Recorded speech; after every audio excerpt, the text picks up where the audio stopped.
foram percebendo, então, né, que tinham alguns compostos que não eram vivos, como, por exemplo, o álcool, o éster, ácido carboxílico, e que faziam parte da química orgânica, né? Então, a química orgânica foi definindo seu conceito até chegar ao conceito de hoje, que é a química orgânica, é a química que se dedica ao estudo dos compostos de carbono, que também são conhecidos como compostos orgânicos, né? E ela estuda as propriedades físicas, a composição, as reações e síntese.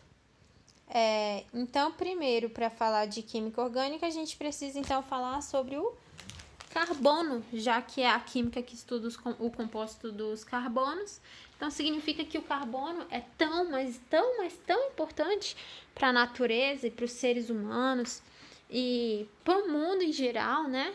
Que ele tem até uma química só para ele, um estudo químico só para ele, que é a química orgânica. A gente tem algumas exceções, tá? Porque às vezes é comum o aluno ver e falar assim, uai, mas a química orgânica é o estudo dos compostos de carbono?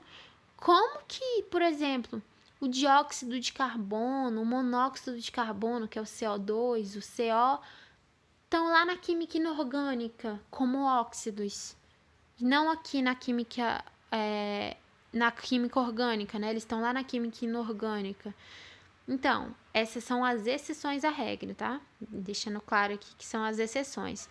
Então, o carbono ele é um elemento que tem dois alótropos naturais, ou seja, ele tem dois compostos que possuem a mesma quantidade de prótons, mas tem diferentes massas.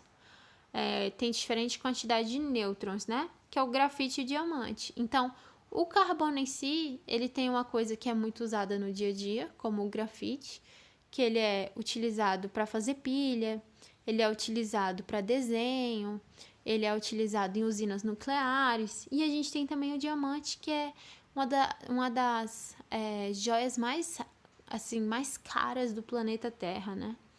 E ele se liga a outros elementos e formando milhões de compostos orgânicos, e por isso ele tem uma química só para ele, né? Tem a química dos compostos orgânicos só para ele.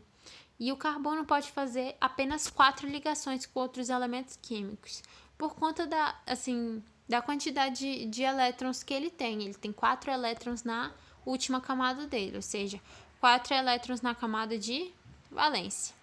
E aí, dentro da química orgânica, a gente vai começar a falar então dos hidrocarbonetos. Os hidrocarbonetos, eles são compostos, né, orgânicos formados apenas por carbono e hidrogênio. E então, todo composto que você vê que só tem carbono e hidrogênio, possivelmente existe uma grande chance de ser um hidrocarboneto. E ele tem fórmula geral CXHY, ou seja, se eu tenho 5 carbonos, eu vou ter então 5 hidrogênios. Mas não é tão trivial assim. Vai depender, essa fórmula eu coloquei, mas o Y não necessariamente vai ser assim, igual a X, igual eu falei. Pode ter moléculas que seja igual a X, pode ter molécula que não. Então vai depender. Essa fórmula é uma abreviação que eu vi em alguns livros e eu coloquei, mas é sujeito a confundir, então até não recomendo, sabe? Agora pensando assim com calma, até não recomendo você usá-la. Os hidrocarbonetos tratam-se de uma extensa quantidade de substâncias, né? As mais conhecidas são constituintes do petróleo e do gás natural. Então, os hidrocarbonetos, eles são assim, muito famosos por conta do uso de combustível mesmo, né? E a cadeia principal de um hidrocarboneto é formada de carbono, né? E, por sua vez, os átomos de hidrogênio se ligam por meio de ligação covalente. Por que se ligam por meio de ligação covalente? O carbono é um ametal e o hidrogênio é o hidrogênio, né? Então, ametal mais hidrogênio, a gente vai ter um tipo de ligação de compartilhamento de elétrons. E aí, para nomear essas moléculas, a gente vai ter que se lembrar aqui, então, dos prefixos met, quando for um carbono, et, 2 carbonos, prop, 3 carbonos, but, 4 carbonos, 5 pent, 6 hex, 7 hept, 8 oct, 9